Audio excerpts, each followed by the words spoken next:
అందరికీ నమస్కారం. శ్రీ మాతే నమః. ఓం నమః శివాయ. ఓం శ్రీ సాయిరం. మే 3వ తారీఖు ధనుసు రాశి వారి ఇంట్లో నుండి ఈ దైవశక్తి బయటికి రాబోతుంది. అయితే ధనుసు రాశి వారి ఇంట్లో నుండి ఏ దైవశక్తి బయటికి రాబోతుందో తెలుసుకుందామండి. ధనుసు రాశి వారికి ఏం జరగబోతుంది, ధనుసు రాశి వారి యొక్క గోచార ఫలితం ప్రస్తుతం ఎలా ఉంది అన్నటువంటి పూర్తి అంశాలను ఈ వీడియోలో తెలుసుకుందాం. వీడియోని ఎక్కడ కూడా స్కిప్ చేయకుండా చివరి వరకు చూడండి. అప్పుడే మేమేం చెప్తున్నామో మీకు పూర్తిగా అర్థమవుతుంది. ఇక ధనుసు రాశి అనేది రాశి చక్రంలోనే 9వ రాశి. మూలా నక్షత్రం 1, 2, 3, 4 పాదాలు, పూర్వ ఆషాఢ 1, 2, 3, 4 పాదాలు, ఉత్తరాషాఢ 1వ పాదంలో జన్మించిన వ్యక్తులని ధనుసు రాశిగా పరిగణిస్తూ ఉంటారు. ఈ రాశి అధిపతి వచ్చేసి గురువు మరియు బృహస్పతి. ఇక ధనుసు రాశి వారి గురించి పూర్తిగా మనం తెలుసుకున్నట్లయితే కనుక ఈ రాశిలో జన్మించినటువంటి వ్యక్తులకి గోచారం అనేది చాలా అనుకూలంగా ఉన్న కొన్ని చిన్న చిన్న సమస్యలు, చిక్కులు ఎదురవుతున్నాయి. కొన్నిసార్లు వీరు చేసేటువంటి పనికి ప్రతిఫలం అనేది ఉండకపోగా వీరికి చేతికి దాకా వచ్చినట్టు వచ్చి అంటే చేజారిపోతూ ఉంటుంది. కొన్ని అవకాశాలు ఇలా అందినట్టే అందుతూ ఉంటాయి, అలాగే చేజారిపోతూ ఉంటాయి. అలానే వీరికి చాలా రకాల ఆటంకాలు కూడా ఎదురవుతూ ఉంటాయి. మనస్తాపానికి కూడా గురి అవుతూ ఉంటారు. మనస్సు అనేది ఒక చోటు నిలవకుండా కుదురుగా ఉండదు. ఏదో ఒక సమస్య వస్తుంది, ఏదో ఒక చిన్న చిన్న చిరాకులు ఉన్నాయి, కానీ అదేంటో అర్థం కావటం లేదు. ఎవరితో చెప్పుకుందామా అంటే ఏం చెప్పాలో అర్థం కాదు. చెప్పకుండా ఉందామంటే మనస్సు అనేది కుదుట పడదు. ఎలా పని చేద్దామంటే పని చేయడానికి మనసు సహకరించదు. ఎప్పుడైనా మన మనసు ప్రశాంతంగా కుదుటగా ఉంటేనే, అలానే మనం చాలా ప్రశాంతంగా ఉంటేనే మనకు ఏదైనా పని చేయాలని అనిపిస్తూ ఉంటుంది. అలానే మనం జీవితంలో ముందుకు పోవాలంటే ఖచ్చితంగా మన మనస్సు అనేది ప్రశాంతంగా ఉండాలి. ఆ ప్రశాంత అనేది మనకు లేకపోవడంతో గనక ఖచ్చితంగా మనం మీద ఏది సాధించలేము. ఒకటి, ప్రతి మనిషికి ఆరోగ్యం, 2 మనశ్శాంతి, 2 ఉంటే ప్రతి ఒక్కరు కూడా ఏదైనా సాధించగలుగుతారు. అయితే ఆ 2 కూడా లేకపోతే ఖచ్చితంగా వారి జీవితంలో సంతోషం అనేది లేదని గుర్తుపెట్టుకోవాలి. అలానే ప్రస్తుతం ధనుసు రాశి వారికి కూడా అలానే కష్టాలు వెంటాడుతున్నాయి. ఆర్థికంగా కూడా అలానే సమస్యలు ఉన్నాయి. అలానే మనస్సు మాత్రం అస్సలు కుదుటగా ఉండకపోవడం అనేది వీరికి చాలా బాధాకరంగా ఉంటుంది. ఎంతగా సాధించాలి అని తపన పడుతున్నా సరే మనసు సహకరించక, శరీరం సహకరించక వారికి ఎంత కష్టపడాలి, ఎంత కష్టం అనేది కూడా వీరు పడకుండా టైం అంతా వీరికే తెలియకుండా వృధా చేస్తూ ఉంటారు. ఇక ఆర్థికంగా దెబ్బ పడుతూ ఉంటుంది. అంటే ఆర్థికంగా చాలా నష్టపోతూ ఉంటారు. ఆర్థిక పరంగా మాత్రం వీరికి అనేక రకాల సమస్యలన్నీ ఎదురవుతూనే ఉంటాయి. ఇలా ఆర్థికంగా వీరికి సమస్యలు రావడం, కుటుంబ సమస్యలు రావడం అనేది వీరిని చాలా బాధ పెడుతూ ఉంటాయి. మరి వీటి నుండి కానీ వీరి బయటకి రావాలి అనుకుంటే ఏం చేయాలి? ముందుగా ఈ రాశి వారి ఇంట్లో నుండి ఏ దైవశక్తిని బయటకు వస్తుందో కూడా తెలుసుకుందాం. వీరికి కొంత దోషాలైతే ఉన్నాయని చెప్పుకోవచ్చు. మరి ఈ రాశిలో జన్మించిన ప్రతి ఒక్కరికి ఇలాంటి సమస్యలు ఉన్నాయంటే ఉండకపోవచ్చు. మరి అలానే అప్పులు, వీరి ఎప్పుడైతే కొన్ని అప్పులు చేసి ఉన్నారో ఆ అప్పుల వ్యక్తుల వల్ల కూడా వీరికి ఒత్తిడి అనేది లభించడం జరుగుతుంది. అయితే ప్రతిసారి కూడా ఇలానే ఉంటుందా అంటే కూడా ఉండదు.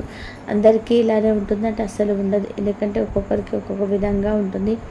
కొంతమందికి మాత్రం ఈ సమయంలో అద్భుతంగా ఉంది. ఇదివరకు ఎవరైతే కష్టాలు అనుభవించి ఉన్నారో, వ్యాపారంలో నష్టాలు చవిచూసి ఉన్నారో ధనుసు రాశి వారు, అలాంటి వారికి ఈ సమయంలో అనుకూలంగా ఉంది. అలానే కొంతమందికి మాత్రం ఇలా ప్రతికూలంగా ఉంది. అయితే ఈ ప్రతికూల శక్తులు ఎందుకు ఉన్నాయంటే వారికి దోషం ఉండడం వల్ల సర్పదోషం వారిని వెంటాడుతూ ఉంటుంది. ఈ సర్పదోషం వలన ఖచ్చితంగా వారు ఏ పని చేసినా కానీ కలిసి రాకపోవడం, చేతి దాకా వచ్చి చేజారిపోవడం అనేది వీరిని చాలా బాధ పెడుతూ ఉంటుంది. అది 100% కూడా అద్భుతం. అంటే ఫర్ ఎగ్జాంపుల్ ఒక ఉద్యోగం వచ్చింది అనుకుందాం. ఆ ఉద్యోగంలో అన్నీ కన్ఫర్మ్ అయ్యే ఖచ్చితంగా ఉద్యోగం వచ్చింది అని చెప్పి అనుకుంటున్నాము. ఆ సమయంలోనే ఇక ఒక్క మార్కుతో ఉద్యోగం పోవడం చాలా బాధ పెడుతూ ఉంటుంది. ఎందుకు ఇలా జరుగుతుందంటే కనుక కొన్ని దోషాలు ఉండడం వల్ల, ఖచ్చితంగా రాహు కేతు దోషాలు కావచ్చు, కుజదోషం కావచ్చు లేదా సర్పదోషం కావచ్చు. ఈ దోషాలు ఉంటే కనుక ఇలానే జరుగుతూ ఉంటుంది. మరి ఈ దోషాలను తొలగించుకోవాలి అంటే ఏం చేయాలి అంటే కనుక ఖచ్చితంగా కూడా సర్పదోషం తొలగిపోవాలి అంటే ధనుసు రాశి వారు మీరు తప్పకుండా సర్ప పూజను చేసుకోవాలి. ఈ పూజను ఎప్పుడు చేయాలి, ఎలా చేయాలి అంటే కనుక ప్రతి మంగళవారం కూడా సుబ్రహ్మణ్యేశ్వర స్వామి వారి ఆలయానికి వెళ్ళి అక్కడ సర్పానికి పాలతో అభిషేకం చేయాలి. ఇలా ప్రతి మంగళవారం కూడా జంట నాగులకి అభిషేకం చేసి తర్వాత నువ్వులు బెల్లాన్ని నైవేద్యంగా పెట్టండి. దీనికోసం మీరు ఎంతో డబ్బును ఖర్చు పెట్టవలసిన అవసరం లేదు. ఏవేవో పూజలు చేయించుకోవాల్సిన అవసరం లేదు. ఒకవేళ మీకు స్తోమత ఉంటే చెప్పుకోవచ్చు, తప్పులేదు. కానీ స్తోమత లేకపోయినా అప్పులు చేసి మరి పూజ చేయించుకోవడం అనేది అసలు మంచిది కాదు. కనుక మీకు సులభమైనటువంటి మార్గం ఏమిటంటే జంట నాగులకి పాలతో అభిషేకం చేయండి. అంతేకాకుండా సర్పదోషాలను తొలగించుకోవాలి అంటే కనుక జంట నాగులకు అభిషేకంతో పాటు నైవేద్యంతో పాటు ప్రదక్షిణ కూడా చేయండి. నాగమ్మ ఆలయంలో ఆవు పాలను అంటే మీకు నాగమ్మ ఆలయం కానీ పుట్ట మీ దగ్గరలో ఉంటే కనుక మీరు ఆవు పాలను పుట్టలో పోసి దండం పెట్టుకోండి. ఇలా చేసినా సరే సర్పదోషం అనేది తొలగిపోతుంది. ఇక మీరు పట్టిందల్లా కూడా బంగారంగా మారుతుందని కూడా చెప్పుకోవచ్చు. కుజదోషం ఉంటే కనుక ఈ విధంగానే ఉంటుంది. అలానే మీ ఇంట్లో నుండి దైవశక్తి వెళ్ళిపోతుంది. నాగదోషం ఉన్నా సరే మీ ఇంట్లో నుండి లక్ష్మీదేవి బయటకు వెళ్ళిపోతుంది. అప్పుడు మీకు ఏది కలిసి రాదు. అన్ని ఆటంకాలు అవమానాలు ఎదురవుతూ ఉంటాయి. మీ జీవితంలో కూడా ముందుకు సాగిపోలేరని గుర్తుపెట్టుకోండి.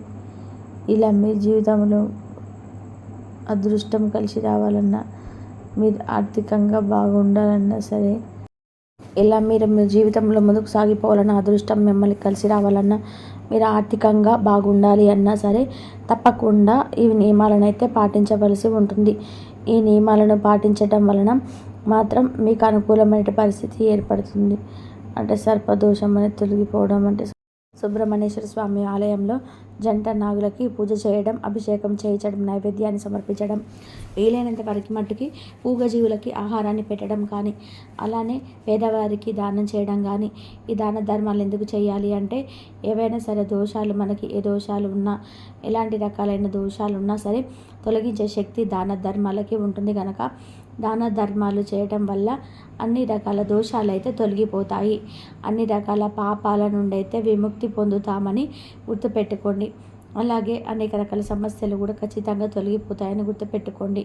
ఇలా మీ జీవితం అనేది అద్భుతంగా మారాలన్న, మీ జీవితం అనేది చాలా గొప్పగా ఉండాలి అన్నా కానీ ఖచ్చితంగా మీరు ఈ యొక్క పరిహారాన్ని చేయండి. ఈ పరిహారం వలన మీ యొక్క దరిద్రం అయితే తొలగిపోతుంది. దరిద్రమైనటువంటి జాతకులకు కూడా రాజయోగం పట్టి అదృష్టవంతులుగా మారుతారని గుర్తుపెట్టుకోండి. ఇక దరిద్రాలు అయితే ఖచ్చితంగా తొలగిపోతాయని గుర్తుపెట్టుకోండి. అంతేకాకుండా మీకు ఖచ్చితంగా కూడా అదృష్టం రాజయోగం అయితే పట్టి మీకు ధనవంతులుగా కూడా మారుతారనేటువంటి మాటను మాత్రం మర్చిపోవద్దు. ఇక నాగదోషం, సర్పదోషం అనేది తొలగిపోవాలి అంటే మీరు దాన ధర్మాలు తప్పకుండా చేయాల్సి ఉంటుంది. ఇలా ధనుసు రాశి వారికి ఈ విధానంగా ఉంది కాబట్టి ధనుసు రాశి వారికి వారి మీద వారికి నమ్మకం ఉంచుకోవాలి. ఇంటి పనుల్లో మిమ్మల్ని మీరు బిజీగా ఉంచుకోండి. కొద్దిసేపు వినోదాన్ని కూడా కేటాయించండి. ఇది మీకు చాలా అంటే చాలా మనసుకి, శరీరానికి రెండింటికి కూడా రీఛార్జ్ అయ్యి చురుకుగా ఉన్నటువంటి శక్తిని అయితే ఇస్తుంది. ప్రతిసారి కూడా మీ యొక్క ప్రేమను చూపించడం సరైనటువంటి పద్ధతి కాదు.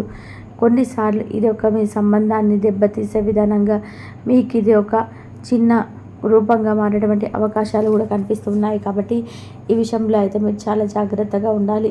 కానీ మీరు మాత్రం ఈరోజు మాత్రం మీ యొక్క పెద్దల వరకు ఇంకా దగ్గర అవుదామని చూస్తున్నాం. కానీ మీరు మాత్రం ఒంటరిగా సమయాన్ని గడపాలని, మన ప్రశాంతంగా ఉంచుకోవడానికి ఇష్టపడుతూ ఉంటారు. ఒకరిపైన ఉన్నటువంటి అద్భుతమైన భావాలను చెప్తారు. వీరిద్దరు కూడా చాలా సున్నితంగా కలిసి పంచుకుంటారు. ఈరోజు మరి చాలా రోజుల నుండి కలుసుకున్నటువంటి స్నేహితులను అయితే కలుసుకోవాలనుకుంటారు. కావున మీకు వస్తున్నటువంటి మీ స్నేహితులకి సమాచారం అందించండి. లేనిచో ఈరోజైతే మొత్తం మీదైతే వృధా అయ్యే అవకాశం అయితే ఉన్నది. అంటే మీ యొక్క సమయం అంతా కూడా వృధాగా మారే అవకాశం అయితే కనిపిస్తున్నాయి. అదేవిధంగా మీ యొక్క మానసిక ప్రశాంతతకు మీరైతే విద్యార్థులకు, ఉపాధ్యాయులకు, అదేవిధంగా నూతనంగా ఉద్యోగాల కోసం ప్రయత్నాలు చేస్తున్నారో వారి ముందుకు ఒక మంచి అవకాశం అనేది రాబోతుంది. ఆ అవకాశం అనేది మిమ్మల్ని 100% సాటిస్ఫై చేయబోతుంది. అంటే ఇదివరకు మీరు మంచి మంచి అవకాశాలు అందిపుచ్చుకున్నా కానీ ఇటువంటి అవకాశం అనేది మీ జీవితంలో ఇంతవరకు చేరలేదు. ఇంతవరకు చూసినందుకు ధన్యవాదాలు. Please like, share, subscribe my channel.